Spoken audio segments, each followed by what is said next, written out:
హల్లెలూయా. పోయిన వారం ఎంతమంది ఉన్నారు? పోయిన వారం వచ్చిన వారు. ఓకే, పోయిన వారం రాని వాళ్ళు ఉంటే ఒకవేళ పోయిన వారంది వాక్యం యూట్యూబ్లో ఉంది, దయచేసి వినండి. అది కంటిన్యూషన్ అన్నమాట. పునరుత్థానం గురించి ధ్యానిస్తున్నాం. పునరుత్థానం యొక్క ప్రత్యేకత ఏంటో ధ్యానించిన తర్వాత పునరుత్థానం యొక్క గొప్పతనం ఏంటి అని అంటే మనం ఒక విషయాన్ని ధ్యానించాం. ఏంటి చెప్తారా? పునరుత్థానం ద్వారా యేసుక్రీస్తు దేవుడు అని నిరూపించబడ్డాడు. దేవునికి స్తోత్రం. హల్లెలూయా. చరిత్ర చెప్తుంది యేసుక్రీస్తు లేవలేడని, ఆయన లేచింది అబద్ధమని నిరూపించాలని కొన్ని సంవత్సరాలు ప్రయాసపడి ఓడిపోయి ఆయన గెలిచాడు, లేచాడని పుస్తకాలు రాయాల్సిన పరిస్థితుల్లో చరిత్ర చెప్తుంది యేసుక్రీస్తుల వారు సజీవుడు, ఆయన సమాధిలో లేడు, సమాధి నుండి లేచాడని. వాక్యం కూడా అదే చెప్తుంది. ఇప్పుడైతే అంటే ఈ రోజు దాకా సమాధిలో నుంచి లేచి చచ్చిపోకుండా, తిరిగి చచ్చిపోకుండా సజీవంగా బ్రతికున్నటువంటి వాడు ఒక్కడే. ఆయన ఎవరో కాదు, మరియ యోసేపుల కుమారుడైనటువంటి యేసుక్రీస్తుల వారు. దేవునికి స్తోత్రం. హల్లెలూయా. పునరుత్థానం నిజంగా ఆయన దేవుడని నిరూపించబడటానికి దేవుడికి ఒక ఉద్దేశం ఉంది. ఏంటి? ఇందాక మనం చదివాం మొదటి తిమోతి పత్రిక 2వ అధ్యాయం 4-5 వచనాల్లో ఈ ప్రపంచాన్ని సృష్టించినటువంటి పరమాత్ముడికి ఒక కోరిక ఉంది. మన పిల్లల పట్ల మనం ఎలా కోరిక కలిగి ఉంటామో, సో అదే రీతిగా చాలా మందికి దేవుడు ఎవరు తెలియదు. దేవునికి స్తోత్రం. దేవుడు ఉన్నాడన్న సత్యం తెలుసు తప్ప ఆయన ఎవరో తెలియనటువంటి పరిస్థితుల్లో ప్రపంచం దేవుని కొరకు తహతహలాడుతూ ఉంటే, దేవుణ్ణి తెలుసుకున్నాలనుకుంటే, దేవుణ్ణి కనుగొనాలని ప్రయత్నం చేస్తూ ఉంటే దేవుడే కల్పించుకొని, ఎందుకంటే దేవుని గురించి తెలుసుకోవాలని ఆశ ఉంది, కానీ మన లిమిట్లో లేదు, మన ఆధీనంలో లేదు. ఎందుకంటే మనిషి మా అంటే 100 సంవత్సరాలు బతికేవాడు, అవునా కదా? ఆయన చావే లేనటువంటి వాడు, అంతమే లేనటువంటి వాడు. ఆయనను కనుగొనాలంటే మనుషుల వల్ల అవదు, అది ఇంపాసిబుల్, అది అసాధ్యం. అందుకే నిజంగా దేవుడు మనల్ని ప్రేమిస్తున్నాడు కాబట్టి ఆయననే చొరవ తీసుకొని ఆయనకు ఒక కోరిక ఉంది. ఏంటంటే ఈ ప్రపంచంలో ఉన్నటువంటి మనుషులందరూ కూడా రక్షించబడాలి. ఎవరు నిద్ర వచ్చిన వాళ్ళు హల్లెలూయా చెప్పండి. హల్లెలూయా. కళ్ళు మూతబడితే లేచి నిలబడి వెనకాల దేవుడు మీకు సహాయం చేస్తాడు. దేవునికి స్తోత్రం. హల్లెలూయా. కాబట్టి మనం రక్షించబడాలనేది, ఒక తండ్రి తన పిల్లలు క్షేమంగా ఉండాలని ఎలా కోరిక కలిగి ఉంటాడో దేవుని యొక్క వాక్యం కూడా అదే చెప్తుంది. మొదటి తిమోతి 2:4 ఏమంటున్నాడంటే ఆయన మనుషులందరూ రక్షణ పొంది సత్యమును గురించిన అనుభవ జ్ఞానం గలవారై ఉండవలనని ఇచ్చేయించుతున్నాడు, అంటే కోరుకుంటున్నాడు. కాబట్టి మనుషులందరికీ తెలుసు దేవుడు ఒక్కడే ఉన్నాడని. దేవుడు ఒక్కడున్నాడన్న సత్యం తెలుసు, కానీ మొక్కడానికి వెళ్ళినప్పుడు ఒక ఇంట్లో 3 దేవుళ్ళు, 4 దేవుళ్ళు, 5 దేవుళ్ళను కూడా మొక్కుతూ ఉంటారు. శనివారం అయితే ఒక దేవుడు, ఆదివారం అయితే ఒక దేవుడు, మంగళవారం అయితే ఒక దేవుడు. ఆ రీతిగా నేను చేసేవాడిని. అన్నిటి గురించి చెప్పట్లేదు, నా గురించి నేను చెప్తా ఉన్నాను. సో అలాంటి పరిస్థితులలో ఒకరోజు ఒక దేవుడి గురించి, ఇంకొక దేవుడి గురించి చెప్తా ఉంటే అసలు దేవుడు ఎవరు? దేవుడు ఒక్కడని అందరు చెప్తా ఉన్నారు. దేవునికి స్తోత్రం. కాబట్టి ఆ ఒక్కడైన దేవుడు తెలియబడాలి. ఆ ఒక్కడైన దేవుడిని తెలుసుకుంటే మనుషులందరూ ఏం చేస్తారంటే రక్షణ పొందటానికి వాళ్ళకి అవకాశం ఉంటుంది. దేవుడికి ఒక కోరిక ఉంది. మనం ఎవరం కూడా నాశనమైన నరకానికి వెళ్ళాలని మన దేవుడు కోరుకోవట్లేదు. హల్లెలూయా. మనం అందరం కూడా రక్షణ పొందాలి, సత్యమును గురించినటువంటి అనుభవ జ్ఞానంలోకి వెళ్ళాలి. సత్యం అంటే దేవుడు. దేవునికి స్తోత్రం. అందుకే దేవుడు ఏమన్నాడు? నేనే సత్యం అన్నాడు, నా మాటలే సత్యం అన్నాడు, వాక్యమే సత్యం అన్నాడు. కాబట్టి ఆ సత్యమును గురించిన అనుభవ జ్ఞానంలోకి వెళ్ళాలి అనే కోరిక కలిగి ఉన్నాడు. కాబట్టి అక్కడ 5వ వచనంలో అన్నాడు దేవుడు ఒక్కడే. దేవునికి స్తోత్రం. హిందువులైనా, ముస్లింలైనా, క్రైస్తవులైనా, జొరాస్ట్రియన్స్ అయినా, దేవుడు లేడని చెప్పేటోళ్ళైనా, దేవుడు ఉన్నాడని చెప్పేటోళ్ళైనా, ఎవరైనా కావచ్చు. హల్లెలూయా. దేవుడు ఒక్కడే, మనుషులందరూ కూడా ఒకటే. ఎందుకంటే అందరికీ శరీరం ఉంది, ప్రాణం ఉంది, ఆత్మ ఉంది. ప్రాణం అంటే ఏంటి? చాలా మంది అరే నిన్ను కోరి చూడరా నీకేమెళ్ళుద్ది, నన్ను కోరి చూడరా నాకేమెళ్ళుద్ది అంటారు. హిందూ అయిన అదే రక్తం వస్తుంది, ముస్లిం అయిన అదే రక్తం వస్తుంది, దేవుడు ఉన్నాడని చెప్పిన వాళ్ళని కోసిన అదే రక్తం వస్తుంది, దేవుడు లేడని చెప్పినా సరే అదే రక్తం అవుతుంది. హల్లెలూయా. కాబట్టి మనుషులంతా ఒకటే. దేవుడు ప్రాణం ఇచ్చాడు వాళ్ళకి. అందుకే బైబిల్ ఏం చెప్తుందంటే ఒక ప్రాణికి ప్రాణం రక్తమే. కాబట్టి క్రైస్తవులుగా మీరు ఎప్పుడైనా సరే మీరు చికెన్ మటన్ తింటాను అనుకున్నప్పుడు దాని రక్తంతో తినకూడదు. ఎందుకో తెలుసా? దానికి ప్రాణం ఉంది కాబట్టి అది ఏం చెప్తుందో తెలుసా? ఖచ్చితంగా దేవుడికి కదట మొరపెడుతూ ఉంటుంది. దాని పేరే జీవం, దాని పేరే ప్రాణం, అది మాట్లాడగలుగుతుంది. హల్లెలూయా. కాబట్టి దేవుడు అందరిని సృష్టించిన దేవుడు ఒక్కడే, మనుషులు కూడా ఒకటే. అయితే ఆ దేవుడికి ఈ మనుషులకి మధ్యవర్తి కూడా ఒకడే. హల్లెలూయా. ఆ దేవుడికి ఈ మనుషులకి ఒక్కడే. ఆయన ఎవరో కాదు, ప్రభు అయిన క్రీస్తు. ఆయన క్రీస్తు యేసు అనే నరుడు. హల్లెలూయా. ఎంత స్పష్టంగా రాయించాడు పరిశుద్ధాత్మ దేవుడు. చూడండి, యేసుక్రీస్తు కొంతమంది దేవుడే అనుకుంటారు, కొంతమంది తినని మనిషి అనుకుంటారు. ఎందుకంటే వాళ్ళు చెప్పారు, ఏమని చెప్పారు? అరే ఇన్ని అద్భుతాలు ఎలా చేస్తున్నాడు, మరీ యోసేపుల కొడుకు కదా, ఈయన అక్క చెల్లెళ్ళ అన్నతమ్ముడు మనతో ఆడుకోవట్లేదా, మనతో కలవట్లేదా? హల్లెలూయా. ఆయన మనిషి. చూడండి, యేసుక్రీస్తు పునరుత్థానం యొక్క గొప్పతనం ఏంటి అని అంటే యేసుక్రీస్తుల వారు మనిషి, యేసుక్రీస్తుల వారు దేవుడు. ఇప్పుడు చూడండి, మనిషి కాబట్టి మనుషుల్ని, ఆయన దేవుడు కాబట్టి దేవునితో కలపగలిగాడు. కానీ అది ఎలా ప్రూఫ్ అయింది ఆయన దేవుడు అని? మనుషులందరికీ తెలుసు. ఏంటి? వాళ్ళు సాక్ష్యం చెప్పారు. ఏమని చెప్పారు?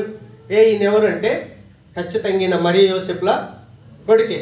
కాబట్టి మనుషులకు ఏం తెలిసింది? ఈయన మనిషి అని తెలిసింది. కానీ దేవుడు అని తెలియబడాలంటే ఇప్పుడు ఆయన దేవుడు అని చెప్తున్నాడు, దేవునికి స్తోత్రం. కానీ దేవుడు అని ప్రూఫ్ అవ్వాలి. ఎలా ప్రూఫ్ అవుద్ది? ఈయన మరియ యోసేపుల కొడుకని వాళ్ళు చేతులతో పట్టుకొని కొరడాలతో కొట్టి చంపేశారు. దేవునికి స్తోత్రం. చచ్చిపోయినోడు తిరిగి లేవటం అసాధ్యం. ఎప్పుడైతే ఆయన పునరుత్థానుడై లేచాడో యేసు క్రీస్తు వారు మనిషే కాదు, ఆయన దేవుడని ప్రూవ్ చేయబడ్డది, నిరూపించబడింది. ఒక సందర్భం వచ్చింది. మీరు మత్తయి సువార్త 20వ అధ్యాయం అంత తర్వాత చదువుకోనండి. మత్తయి సువార్త 20వ అధ్యాయం 31వ వచనంలో మీరు 27 నుంచి అక్కడ తర్వాత చదువుకోనండి. ఏ శతాధిపతి అయితే ఉన్నాడో, ఏ శతాధిపతి కింద సైన్యం ఉందో ఆ మిలిటరీ అంతా కూడా ఆయనను సిలువేయటానికి తీసుకుని వెళ్ళారు. అక్కడ రాయబడి ఉంది. కానీ అదే మత్తయి సువార్త 27వ అధ్యాయం 54వ వచనంలో వాళ్ళు ఏం చెప్తున్నారు తెలుసా? అదే ప్రజలు, అదే శతాధిపతి, అదే మిలిటరీ, అదే సైన్యం ఏమని చెప్తున్నారంటే, శతాధిపతి మరియు అతనితో కూడా యేసునకు కావలి ఉన్న వారును భూకంపమును జరిగిన కార్యములన్నిటిని చూచి మిక్కిలి భయపడి నిజముగా ఈయన దేవుని కుమారుడే. హల్లెలూయా. యేసు ప్రభు ఎవరో తెలుసా? ఆయన నిజంగా దేవుడు. నిజంగా దేవుడని ఎలా ప్రూఫ్ చేయబడ్డాడు? తెరిచిన సమాధి, ఆయన పునరుత్థానుడై లేచాడు. కాబట్టి ఒక వ్యక్తికి దేవుడితో సంబంధం ఏర్పడాలి అంటే ఆ వ్యక్తికి యేసుక్రీస్తు కావాలి తప్ప వేరే మార్గం లేదు. ఎందుకంటే మనుషులు దేవుడితో కలాలంటే కలిపేవాడు ఇటు మనిషి అయి ఉండాలి, అటు దేవుడై ఉండాలి. హల్లెలూయా. ఒక సందర్భం వచ్చింది, గొడవ పడుతున్నారు, క్యాంప్కి వెళ్ళారు. అరబతను వచ్చాడు. ఏం గొడవ జరిగిందో తెలియదు, తెలుగు అతనితో మాట్లాడుతూ గొడవ పడింది. టైంలో క్యాంప్ కాడికి వెళ్ళాం. క్యాంప్ కాడికి వెళ్ళేసరికి వాళ్ళు గొడవ పడుతూ ఉంటే అదంతా విన్నాను కాసేపు. నేను ఆయన నాపాను, మమ్మది ఏషిప్గా అంటాను, అసలు నీకేం కావాలి? అనగానే ఆయన చెప్పాడు, ఈయన ఈ పరిస్థితి ఇలా చేశాడు అనగానే నేను తెలుగు నాకు వచ్చు కాబట్టి తెలుగు అతనితో అన్నాను, ఏంటి నువ్వేం చేశావు? నేను ఇలా చేశాను. ఆయన అన్నాడు, ఆయన ఏం చెప్పాడో నాకు అర్థం కాక అలా చేశాను. అరబీ నాకు రాదు అన్నా, కాబట్టి ఆయన ఏమడుగుతున్నాడు ఏంటిదని నాకు తెలియక నేను ఇలా చేశాను. మళ్ళీ ఆయనతో అన్నాను, నీ భాష ఆయనకు అర్థం కాలేదు కాబట్టి ఆయన ఇలా చేశాడు అనగానే, ఓహో సారీ. వాళ్ళిద్దరు మళ్ళీ ఏం చేశారు? చేయి కలుపుకున్నారు.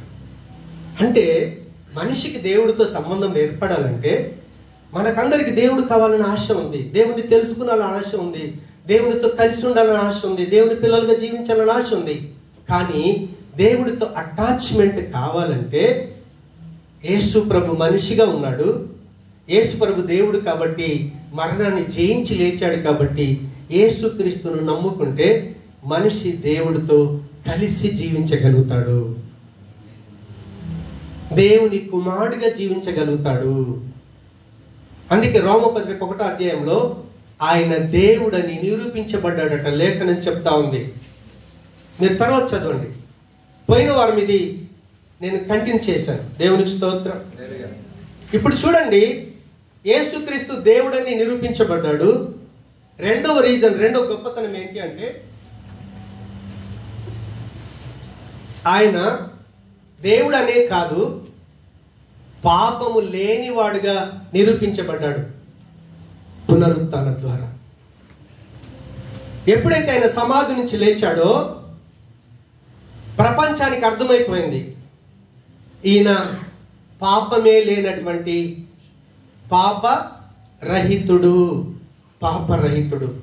అందుకే యోగ గ్రంథంలో సందర్భంలో ఉంటాడు, పాప సహితునిలో నుండి పాపరహితుడు పుట్టితే ఎంత మేలు. హల్లెలూయా. పాప సహితుడు ఆయన లోపల నుంచే పాపరహితుడు రావాలి. ఎందుకంటే దేవుడు పాపరహితుడు, దేవుని లోపల పాపం లేదు, దేవుని లోపల చెడు లేదు, దేవుడి లోపల అసలు ఏ లోపం లేదు. అందుకే ఆయన దేవుడయ్యాడు. దేవునికి స్తోత్రం. హల్లెలూయా. అయితే నిజంగా ఆయన పాపరహితుడు అని ఎలా ప్రూవ్ చేయబడ్డది అని అంటే పునరుత్థానం ద్వారా. ఒకసారి రోమపత్రిక 6వ అధ్యాయం 23వ వచనం చదువుదాం.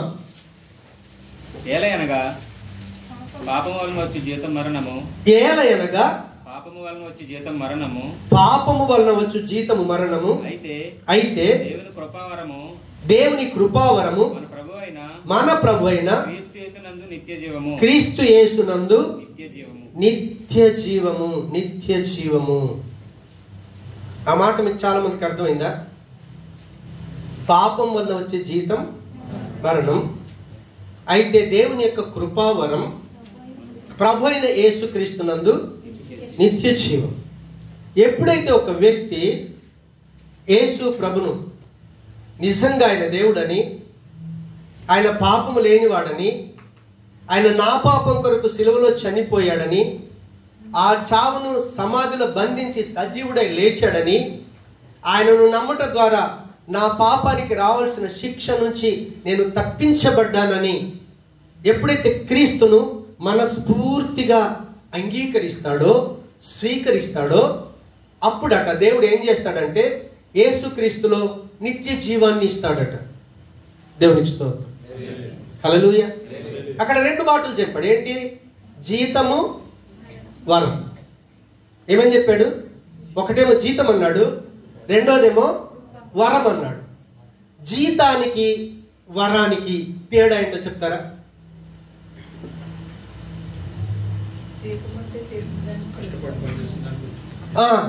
కష్టపడి పనిచేసేదానికి వచ్చేదేమో జీతం, కరెక్ట్. వరం అంటే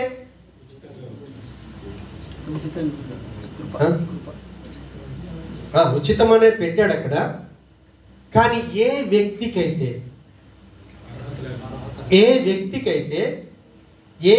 అయితే తన పాపాన్ని గుర్తించి, ఓకే నేను పాపినన్న సత్యాన్ని ఎరిగి దేవుని దగ్గర మోకరించి ప్రార్థన చేస్తాడో ఆ వ్యక్తికి దేవుడు ఏం చేస్తాడంటే ప్రసన్నుడవుతాడు. దేవుడి ప్రజెన్స్ అనుభవించగలుగుతాడు. అప్పుడు దేవుడు ఏం చేస్తాడంటే, నువ్వు అర్హుడివైనా సరే, నువ్వు అర్హత లేని వాడివైనా సరే, దేవుడు ఏమిస్తాడంటే వరం. హల్లెలూయా. ఏలైనగా పాపం వచ్చు వలన జీతం మరణము, అయితే దేవుని యొక్క కృపా వరము మన ప్రభు అయిన క్రీస్తునందు నిత్య జీవము. చాలా మంది ఏమనుకుంటారంటే, ఇప్పుడు చూడు, కొన్నిసార్లు తన పాపాన్ని ఒప్పుకొని పశ్చాత్తాపడి దేవుణ్ణి ఎప్పుడైతే ప్రాధేయపడతాడో ఆ సమయంలో దేవుని యొక్క ప్రజెన్స్, దేవుని యొక్క ప్రసన్నత ఆ వ్యక్తికి దేవుడు ఏమిస్తాడట? నిత్య జీవం ఇచ్చేస్తాడు. అది వరం. దేవుడిచ్చేదేమో వరం. నీకు అర్హత ఉన్నా సరే, అర్హత లేకపోయినా సరే. సరే, ఇక్కడ దేవుని యొక్క నిత్య జీవాన్ని పొందుకోవటానికి ఎంతమంది అర్హులు ఉన్నారు? ఒకరు చేతెత్తండి. ఒక్కరు లేరు, నాతో సహా. కానీ దేవుని యొక్క కృప చూడండి. నీ పాపాన్ని ఒప్పుకున్నావు, పాపానికి శిక్ష ఇవ్వాలి. కానీ ఆయన ఏం చెప్తున్నాడో తెలుసా? ఆయన కృపలో మనల్ని జ్ఞాపకం చేసుకొని శిక్ష స్థానంలో నిత్య జీవం అని వరం ఇచ్చాడు దేవుడు. ఇప్పుడు జీతం ఏంటి? పని చేసినోడికే జీతం, అవునా కదా? ఇప్పుడు మనం అందరం ఏ తప్పులు చేసి, ఏ పాపం చేసి ఆ పాపానికి రావాల్సిన జీతం ఏం పొందుకున్నాం మనం? మీరు చెప్పాలి. మరణం, అవునా కాదు? ఇటు పాపం కొరకేమో నెలంతా పని చేస్తే 2000 సాధిస్తాడు కంపెనీ, అది జీతం. కాబట్టి నీ పాప జీవితానికి నువ్వు కష్టపడి ఏం చేశావు? సంపాదించుకున్నావు. మనం మరణాన్ని సంపాదించుకున్నాం. హల్లెలూయా. ఆదాము వాళ్ళు ఏం చేశారు? అసలు చచ్చిపోకుండా నిత్యంగా జీవించడానికి దేవుడు వాళ్ళకి జీవితాన్ని ఇస్తే, వాళ్ళు కష్టపడి దేవుడు అద్దన్నది చేసి, దేవుడు చేయకూడదన్న దాన్ని చేసి వాళ్ళు ఏం తెచ్చుకున్నారు? మరణాన్ని తెచ్చుకున్నారు. అలా సాలే. దేవునికి స్తోత్రం.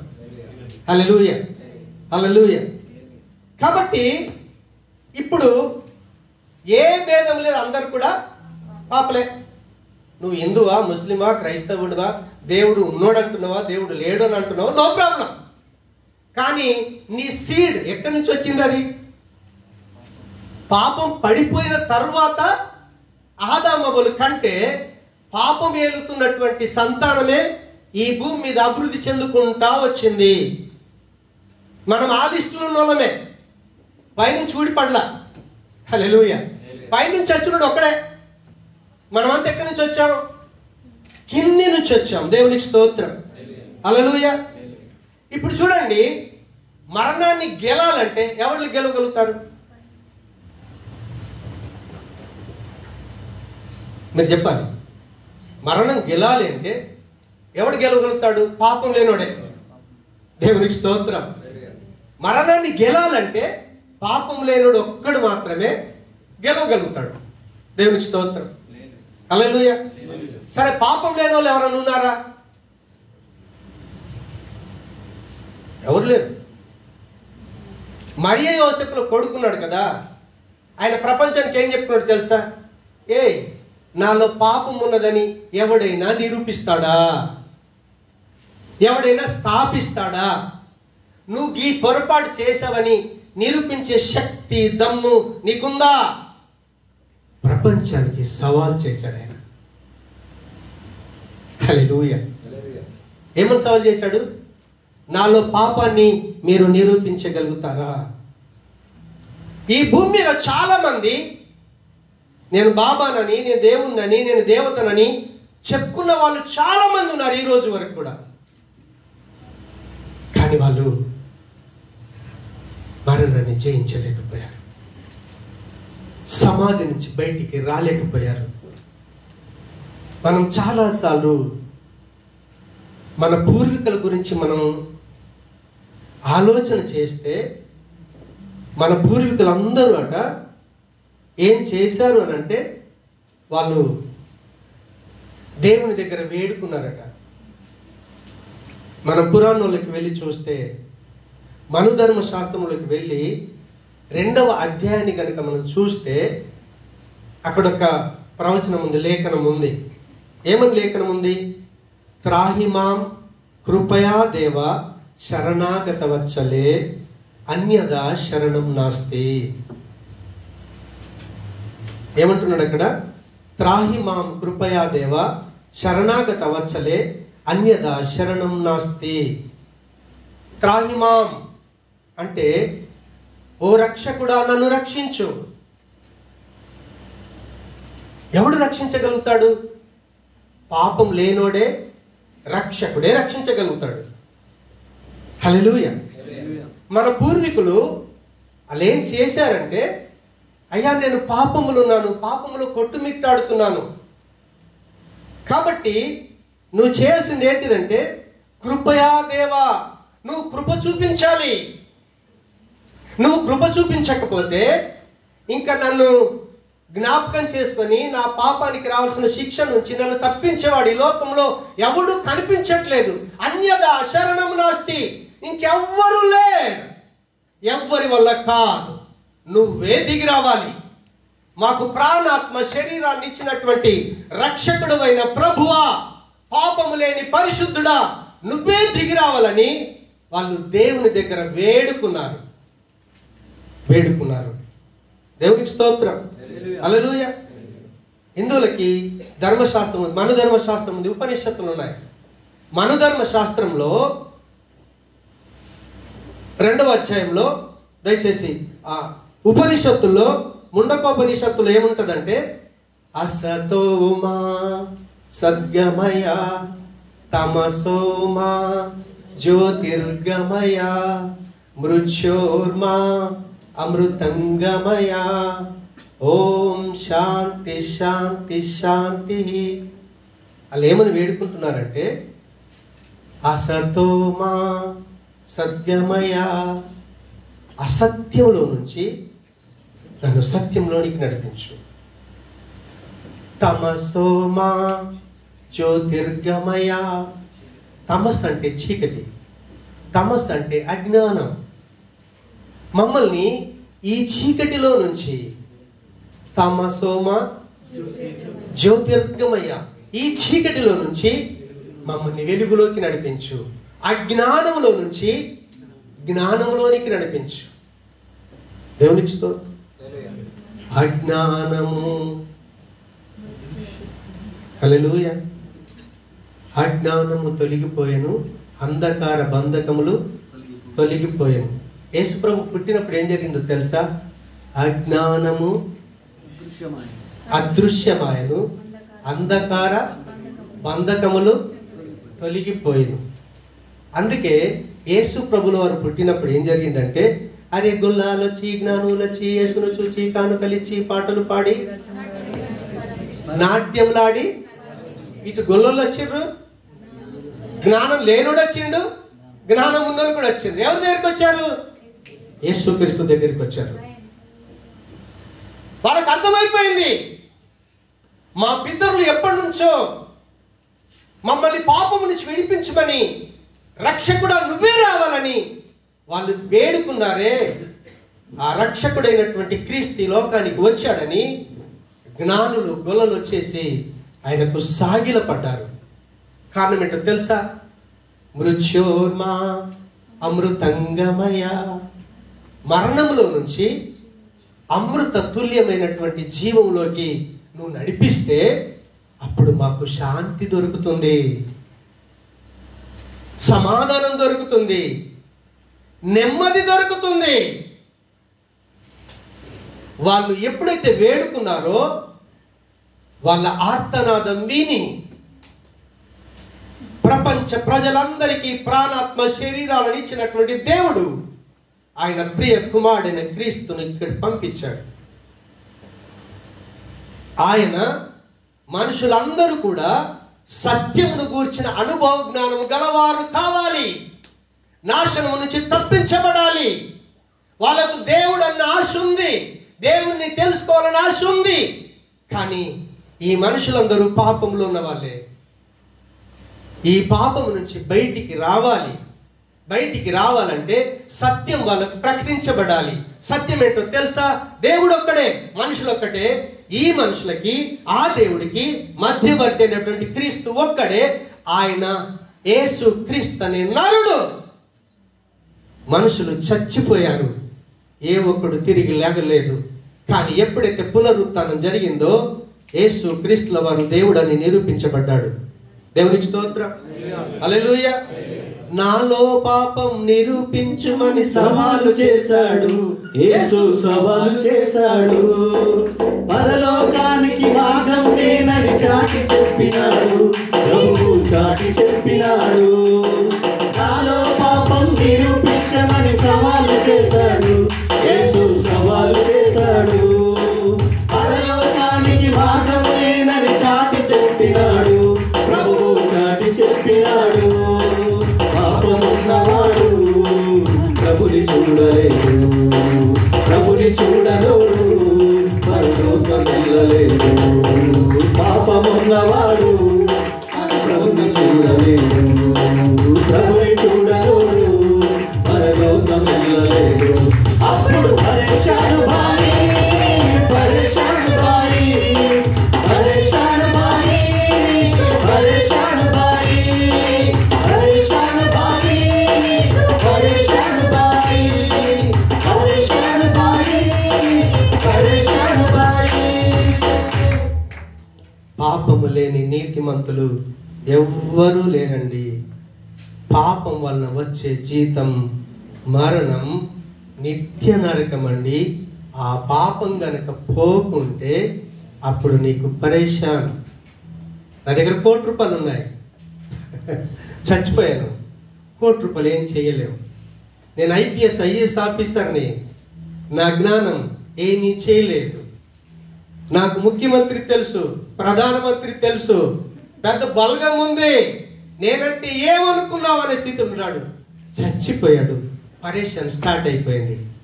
ఎందుకో తెలుసా? నీ పాపం ప్రభు దగ్గరికి వెళ్ళకుండా ఆపేసింది. కాబట్టి ప్రాణం ఉన్నప్పుడే మనం ఏం చేయాలి? దీపం ఉండగానే ఇల్లు చక్కబెట్టుకో, ప్రాణం ఉండగానే నీవు ప్రభుని నమ్ముకో. దీపం ఉండగానే ఇల్లు చక్కబెట్టుకో, ప్రాణం ఉండగానే నీవు ప్రభుని నమ్ముకో. హల్లెలూయా. దేవుడిచ్చిన ప్రాణం ఎప్పుడు పోద్దో ఎప్పటికీ తెలియదు. మీకెవరికైనా గ్యారెంటీ ఉందా? నేను ఇప్పుడు మాట్లాడుతున్నాను, క్షణం తర్వాత చచ్చిపోతాను, బ్రతుకుతాను, నాకే తెలియదు. కానీ నాకు హ్యాపీ, ఇప్పుడు చచ్చిపోయినా సరే నేను నా ప్రభు దగ్గర ఉంటాను. హల్లెలూయా. అందుకే దయచేసి ఈ రోజు కొరకైనా ఆయన దేవుడని నిరూపించబడ్డాడు, పాపరహితుడని నిరూపించబడ్డాడు. ఆయన పాపము లేనివాడు. మన పూర్వీకులు పాపము లేనటువంటి దేవా, నువ్వు కృప చూపిస్తే తప్ప, నువ్వే కనుక రాకపోతే ఈ లోకంలో నన్ను రక్షించేవాడు ఎవడు లేడని మన పితరులు చేసిన ప్రార్థనను దేవుడు విని ఆయన ప్రియ కుమారుడైన క్రీస్తును పంపించి నేటికి 2000 సంవత్సరాలు పూర్తయిపోతా ఉంది. హల్లెలూయా. కానీ సమాజం ఏం చేస్తుంది? యేసే పుట్టిండని క్రిస్మస్ పండుగ చేసుకుంటున్నారు. యేసు ప్రభు దేవాలయంలో అడుగు పెట్టాడని మంటలాధారం చేస్తున్నారు. దేవునికి స్తోత్రం. యేసయ్య శిలువలో చచ్చిపోయాడని 40 రోజులు ఏడ్చుకుంటూ ఫాస్టింగ్ ఉపాసన చేస్తున్నారు. దేవునికి స్తోత్రం. ఆయన లేచాడని గంతులు వేస్తున్నారు. దేవునికి స్తోత్రం. ఓకే, ఆయన వచ్చాడు, సత్యమే. ఆయన మట్టలు పట్టుకొని దేవాలయంలోకి వెళ్ళిండు, దేవాలయం శుద్ధీకరించిండు, అది కూడా సత్యమే. ఆయన ప్రపంచం అంతా చూస్తుంటుండగా ఆయన చచ్చిపోయాడు, అది కూడా సత్యమే. కానీ ఎవరైతే సిలువ వేశారో, ఏ మనుషులైతే సిలువ వేశారో అదే మనుషులు ఈయన దేవుడు కుమారుడని చెప్పి ఈ రోజుకు 2000 సంవత్సరాలు పూర్తయిపోతా ఉంది. ఆయన సమాధి నుంచి లేచాడు. హల్లెలూయా. నువ్వు ఇదివరదాకా కూడా అదే పండుగల క్రైస్తవుడు అయి ఉండి నీ పాపాన్ని గనక ఒప్పుకోకపోతే, ప్రభువును గనక అంగీకరించకపోతే, పుట్టుక క్రైస్తవులు చాలా మంది ఉంటారు తెలుసా మీకు? మా నాన్న పాస్టర్ అండి, మా తాత పాస్టరే. అవునా? మీరు ఇప్పుడు వచ్చారు క్రీస్తులకి. మేము పూర్వీకుల నుంచి కూడా మేము క్రైస్తవులం, మాకు మీరేం చెప్పొద్దు అంటారు వాళ్ళు. హల్లెలూయా. వాళ్ళకు క్రీస్తే తెలియదు. ఒక వ్యక్తి పుట్టుకతో క్రైస్తవుడు కాడు. పుట్టుకతో హిందువు కావచ్చు, పుట్టుకతో యూదుడు కావచ్చు, పుట్టుకతో ఏదైనా కావచ్చు, కానీ పుట్టుకతోనే క్రైస్తవుడు కాలేడు. ఎందుకో తెలుసా? క్రీస్తు పరిశుద్ధుడు, క్రీస్తు నీతిమంతుడు, క్రీస్తు పాపం లేనోడు, క్రీస్తు మంచి ఉన్నటువంటి వాడు, క్రీస్తు న్యాయంగా ఉన్నటువంటి వాడు. ఇప్పుడు నువ్వు క్రైస్తవుడిగా పిలబడాలంటే నువ్వు పుట్టంగానే నీ లోపల పాపం లేకుండా ఉంటావా? నీతి కలిగి ఉంటావా? నిజంగా పవిత్రంగా ఉంటావా? చెప్పాలి మీరు. బాలుడు బాల్యత్వం నుంచేనట ఏం కలిగి ఉంటాడు? మూర్ఖత్వము. అందుకే ఆడికి రండి. ఇప్పుడు ఇద్దరు ఉన్నారు అనుకోండి, అరే చెల్లికి నీకు తెచ్చాను, లేదు నాకే 2 కావాలంటాడు ఆడు. మరి చెల్లికి నాకు అనవసరం, సొంత చెల్లె సొంత అన్ననే, నువ్వేం తెస్తే అది నాకు మొత్తం కావాలంటాడు. హల్లెలూయా. మనం ఎదగకపోతే ఇది నాదే. హల్లెలూయా. నేను ఎవరికి ఇవ్వను, మా అన్నకి ఇవ్వను, మా చెల్లికి ఇవ్వను, మా అక్కకి ఇవ్వను, అది నాది నాకే. ఎందుకంటే మనలో స్వభావము పుట్టుకతోనే చెడిపోయింది. అందుకే దావీదు మహారాజు అన్నాడు, ఏమన్నా తెలుసా? పాపంలోనే నేను పుట్టాను, నా తల్లి నన్ను కన్నప్పుడు ఆల్రెడీ నేను పాపంలో ఉన్నాను. అందుకే గోడ మీద నుంచి అమ్మాయిని చూసి పాపం చేసే పరిస్థితి వచ్చింది ఆయనకి. మనుషుడేమో నీతిమంతుడు లేడు. ఇప్పటికీ మనం పూర్తిగా నీతిమంతులమయ్యామా? లేదు. నీతిమంతుల లిస్టులో కొనసాగుతా ఉన్నాం. దేవుని యొక్క కృపలో మనకు వరం ఇచ్చాడు. నువ్వు యేసయ్య నమ్ముకున్నావు కదా, యేసయ్యని బట్టి నీకు నిత్య జీవం ఇచ్చేశాను. దేవునికి స్తోత్రం. ఆయన వరం, ఆయన వరం. మన జీతము నుంచి మనం బయటికి రావాలంటే, మరణం నుంచి బయటికి రావాలంటే యేసయ్యను నమ్మండి. ఎందుకంటే ఆయన దేవుడు. యేసయ్యను నమ్మండి. ఆయన పాపం లేనోడు కాబట్టే మరణాన్ని జయించి లేచాడు ఆయన. హల్లెలూయా. మధ్యవర్తి ఎవరు లేరు. యేసయ్యకు మనకి మధ్యలో మధ్యవర్తి మరియమ్మ అవసరంలా. హల్లెలూయా. ఆమెనే ప్రభును కన్న తర్వాత నా ప్రభును స్తుతిస్తున్నాను అన్నది ఆమె. మీరు లూకాసు వార్త 2వ అధ్యాయం అంతా చదవండి. ఆమె మనిషిగా యేసు ప్రభుల వారిని ఎంత మహిమపరుస్తా ఉందో. ఆ యేసయ్యను కన్నది కాబట్టే అమ్మా నువ్వు ధన్యురాలవని లోకం చెప్పగలిగింది. కానీ ప్రభు ఏమన్నాడు తెలుసా? నా మాటలు విని దాన్ని గైకుంటే నువ్వు ధన్యుడివి. దేవునికి స్తోత్రం. కాబట్టి ఆయన నమ్ముదాం. పాపానికి రావాల్సిన జీతము నుంచి బయటికి వద్దాం. దేవుని యొక్క కృపావరం నిత్య జీవాన్ని పొందుకుందాం. అంటే యేసయ్య యొక్క పునరుత్థానం ఏం నిరూపించింది అంటే ఆయన మామూలుగా ఒక దేవుడే కాదు, ఆయన పాపము లేనటువంటి పాపరహితుడు. కాబట్టి యేసు ప్రభు నమ్ముకుంటే పాపము లేని జీవితాన్ని దేవుడు మనకి ఇస్తాడు. నీ కులం మారదు, నీ మతం మారదు, నీ దేశం మారదు, ఏది మారదు. ఏది మారుద్ది అంటే పాపములో నుంచి, ఈ పాపిలో నుంచి పాపరహితుడైన జేమ్స్ వస్తూ ఉంటాడు. పాపరహితుడిలో నుంచి పాప సహితుడు వస్తాడా? రాడు. ఎందుకంటే అక్కడ లేదు. మనం పాపాన్ని కలిగినాం. హల్లెలూయా. కాబట్టి పాపము కలిగిన మనలో నుంచి దేవుడి కోరిక ఏంటో తెలుసా? పాపరహితుడు రావాలని. ఒక మంచి జేమ్స్ రావాలి, ఒక మంచి సురేష్ రావాలి. ఆ ప్రాసెస్ జరుగుతుంది. అందుకే బయట పడి ఉండాల్సిన మనం లోపల పడి ఉన్నాం. సంఘానికి వచ్చాం. సంఘానికి రావటంలో ఉద్దేశం అది. నా పాపం ప్రతిరోజు కడగబడాలి. నేను దేవుని పిల్లగా, దేవుని కుమారుడిగా, దేవుని కుమార్తెగా యేసయ్యలాగా జీవించి ఆయనలాగా పరలోకానికి వెళ్ళాలని ఆశ కలిగి ఉన్నాం. కాబట్టి ఆయన సముఖానికి వచ్చాం. ప్రార్థన చేసుకుందాం. ప్రేమ కలిగిన మా తండ్రి, కృపా కనికరం గల మా దేవా, మీకు వందనాలు. నిజంగా నువ్వు నమ్మదగిన దేవుడు. పునరుత్థానము ద్వారా నువ్వు దేవుడివే కాదు, పాపరహితుడవని నిరూపించబడ్డావు. మా పితరులు వేడుకున్నారు. మేము పాపంలో ఉన్నాం, మేము అసత్యంలో ఉన్నాం, అజ్ఞానంలో ఉన్నాం, మరణంలో ఉన్నాం. దాని నుంచి మమ్మల్ని అయా సత్యములోనికి, మంచిలోనికి, అమృత తుల్యమైన జీవములోకి మాకు నడిపిస్తే అప్పుడు మాకు శాంతి ఉంటుంది, సమాధానం ఉంటుంది, నెమ్మది ఉంటుందని దేవా మా పితరులు చేసినటువంటి ప్రార్థన ఆలకించి మా కొరకు నీ ప్రియ కుమారుడైన క్రీస్తును పంపించి మాలాంటి శరీరంతోనే పుట్టి ఆయన చనిపోయి అందరూ పాపి అనుకుంటా ఉంటే మరణంను జయించి లేచాడు. ఆయన దేవుని కుమారుడని, పాపరహితుడని నిరూపించబడ్డాడు. ఆ రీతిగా మీరు పునరుత్థానుడైన సజీవుడైన దేవుడని గ్రహించి నీ సముఖంలో భయపడి జీవించడానికి మమ్మల్ని బలపరిచి మీరు మహిమ పొందమని యేసు నామమున ప్రార్థించి వేడుకుంటున్నాము తండ్రి. ఆమేన్.